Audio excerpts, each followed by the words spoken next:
Hello and welcome to my channel. Today I'm going to show you how to blend sizes for the Super Tough Jeans pattern. One of the good things about sewing your own garments and for your children is that when a straight size does not fit the body that you are trying to dress properly, you can blend sizes. So for example, in my case, my son has the height of a size 8, but he should wear the width of a size 7 because he is tall but more skinny.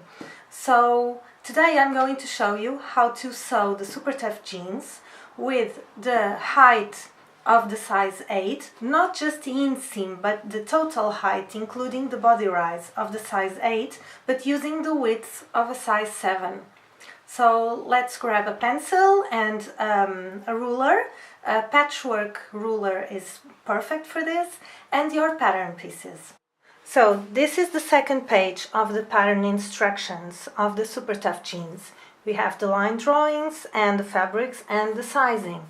When we look at the body measurements chart, I can see that if I want to sew this pattern for my son, he fits a size 8 in height, but his waist and his hip are more of a size 7.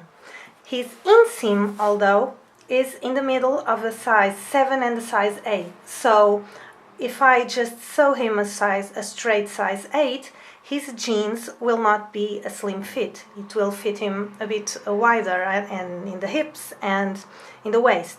But if I sew him a straight size 7, his pants legs will be short. And besides his pants legs, his body rise will also be short. So the best way to do this is to blend the sizes by using the size 7 width with the size 8 height.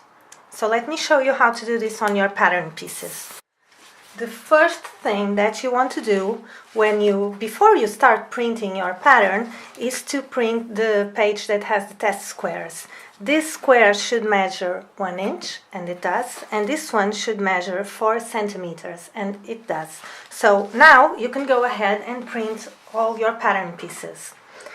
Since I will be blending sizes 7 and 8, I already chose just the layers for size 7 and size 8. So I printed all the pieces for only 2 sizes, size 7 and size 8. First, I thought that I was going to sew the inseam also in a size 9, so I printed all 3 sizes, but now I know that I'm just going to blend the 7 and the 8.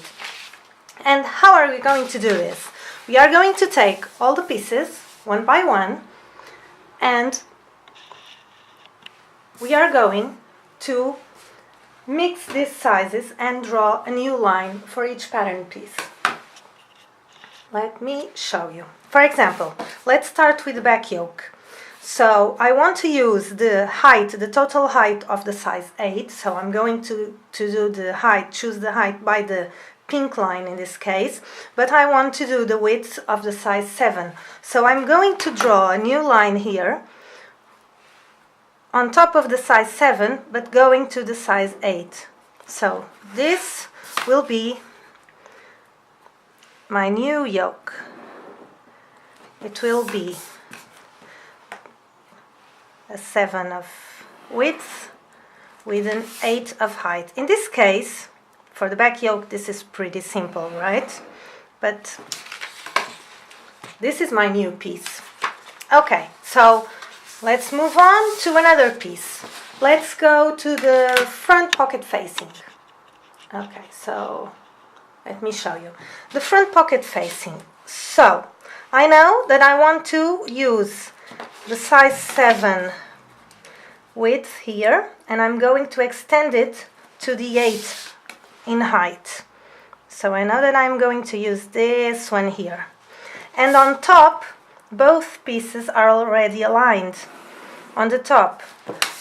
So in this case, this has a curve, and I am going to redraw this curve.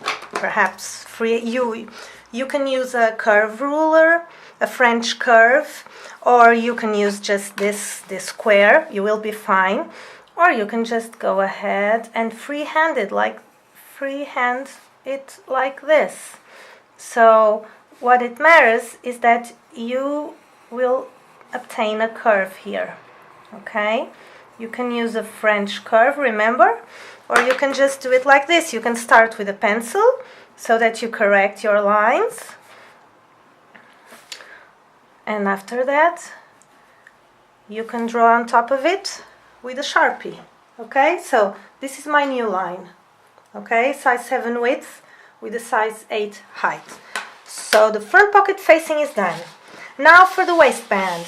The waistband is exactly the same. I'm going to use the 7 width.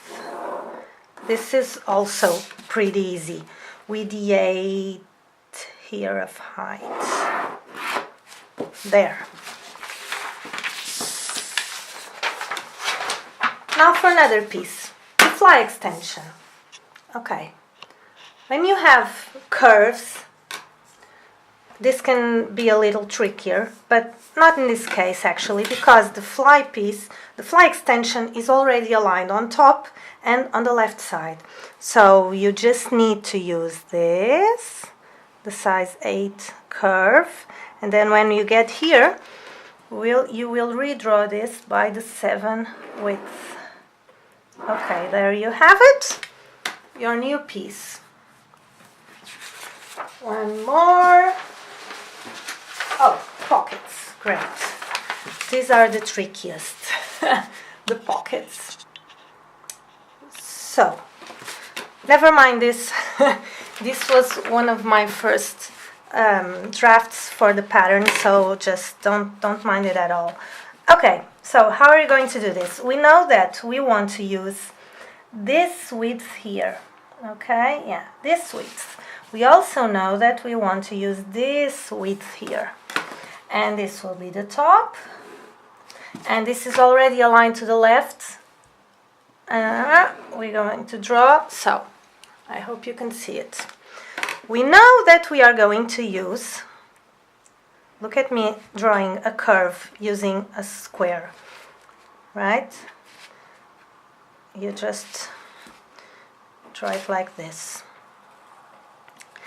And then when we get here, we are going to extend this line from the size 7. There. And here is the trickiest part. So we can do it like this. We can blend, starting at the 7 there and going to the 8 here, and then stopping at the 7 again. When we cut this with our scissors, you will have a simple piece. Another pocket. Front pocket lining. Okay, again, start with the easy ones. The easy ones are the top of the pocket and the sides. This side we're going to draw it on the 7 and then extend it to the 8. There.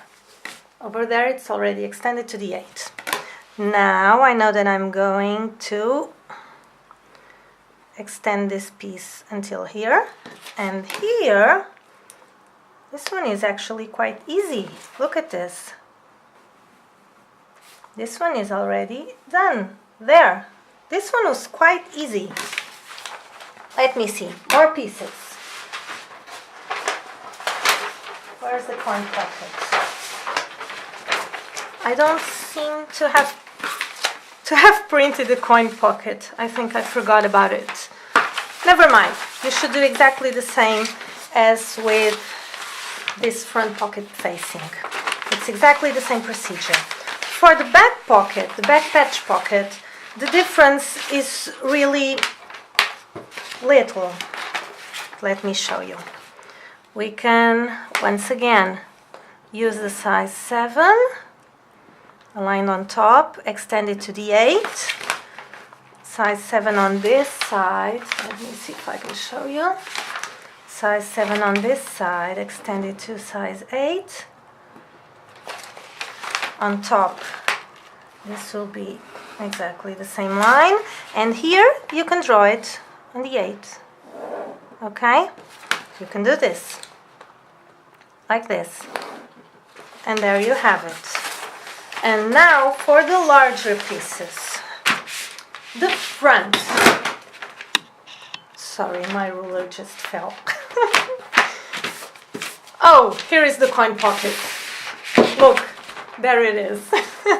I knew that I had printed everything. So, this side here is up. You have the straight grain arrow. So, the top of the pocket is pretty easy. Just draw a line until you reach the 7 in width. And the side of the pocket, you just draw a line until you reach the 8 in height. And now, once again, you will have to blend this. You can use a French curve, or you can just freehand it like I do. You will do a pretty good job, I'm sure. This part will be hidden inside the pocket, so there's not much to worry about, okay? So size 7 in width with a size 8 in height. And now finally for the front. This can be a bit trickier, so just start with the easy parts. So the easy parts is that the pattern is a line on top. So you just draw a line here on top, because this is already aligned. Now in width, you remember that you want a 7, right? This is the green line here. So the 7 is here. But when you reach this part here, you need all this crotch height, all this body rise. You will need the body rise of the 8. So you will go from here and you will need to blend this curve once again, okay? This is an important part that I forgot to tell you about. When you tape a pattern that you will need to blend, make sure to use a white duct tape, like this one, instead of a transparent one. The transparent one, you won't be able to write on top of it, but on this white one, you will be able to write on top of it. For this pattern piece, I used the transparent one, so I cannot write here, but you will see when I get to the back of the trousers that I use the correct one. So now, because I use the height of this one, I am going to mark this piece here, and on the width I'm going to mark the 7. Once again, the transparent tape. Let me try with a pencil. There. Now, perhaps try this first with a pencil.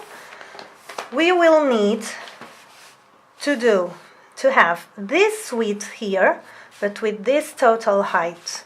So we were going to draw this crotch line here of the 8, but then, let me see if I can focus more for you. So the crotch height of the 8 with the width of the 7, okay? And then from here on down, you will just use the size 7. On to the other side of the front. So, the other side of the front. Let's see. We know that we want to use, sorry for this being a bit crooked. We know that we want to use this line here of the width, okay? Once again, the transparent tape here. Okay, so this is the width line of the 7 that we want to use. But we are drawing everything, blending everything with the height of the 8. So we are going to use here the curve of the size 8. So the pink curve. Pink curve until we reach this line here. And then we are just going with the 7 straight down.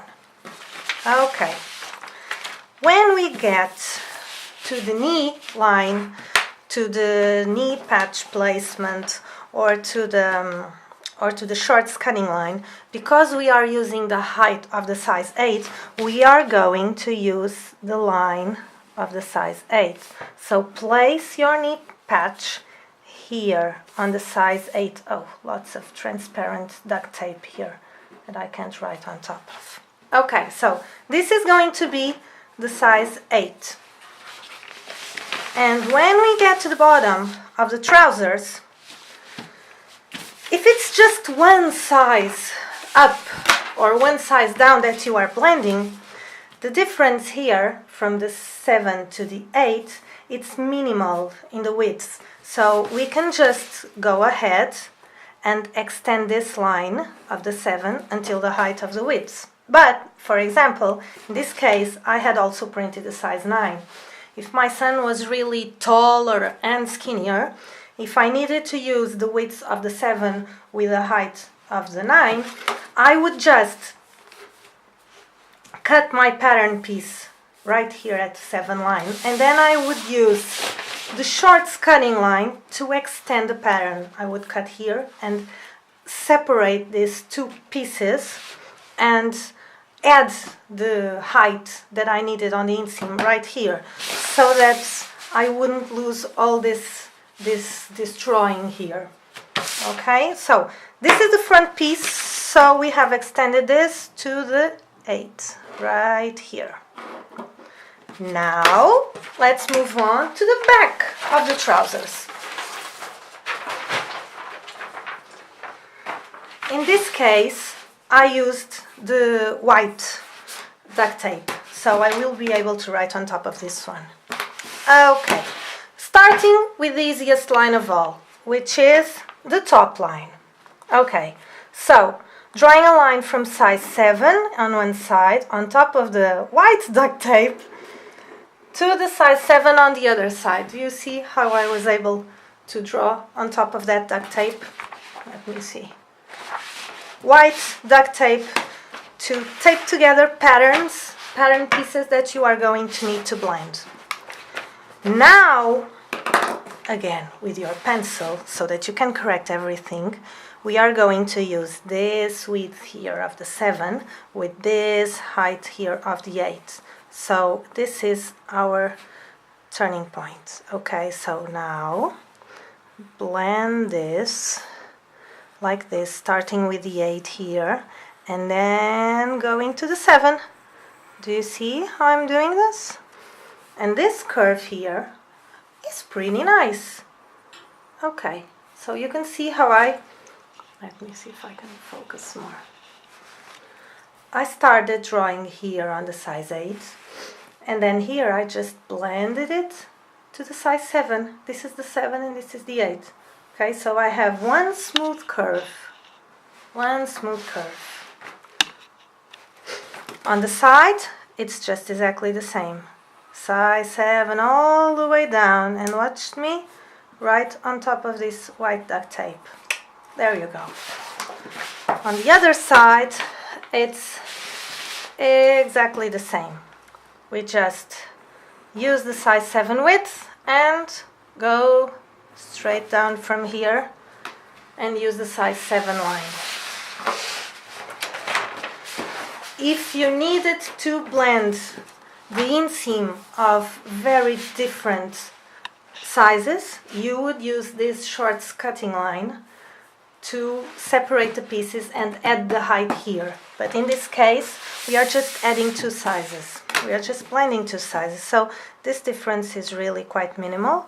We can just extend this line here of the 7 and this line here and use the total height of the 8. Okay. You can see that? I hope that you can see that. For the pocket placement, we should use the pocket placement of the 7 in width, because we also used the back pocket drawing the line on the 7 in width. So this is it. Let me see. See? And there we have it. We have all pattern pieces ready to be cut by our new lines, on our new lines. One more pattern piece are the knee patches. The knee patches we are also going to use the knee patch of the size 7 because we are going to cut the pants, the jeans, with the size 7 width. So we are going to use this one. The difference in height to the size 8, it's minimal, but you can also grab both, cut this one around, put it on top of the size 8, and just add length. But in principle, this is already a very big pattern piece, so it is enough for you to use the knee patch of the smaller size that you are using. Now that you have all your pattern pieces redrawn with both sides blended, you can go ahead and cut your pattern pieces, place them on your fabric, cut the fabric, and go ahead and just sew your super tough jeans. I hope that you have enjoyed this video tutorial. I am going to leave you the link where you can buy the pattern here in the comments below. And if you like it, just give me a thumbs up and remember to subscribe if you haven't already. Thank you and see you next time.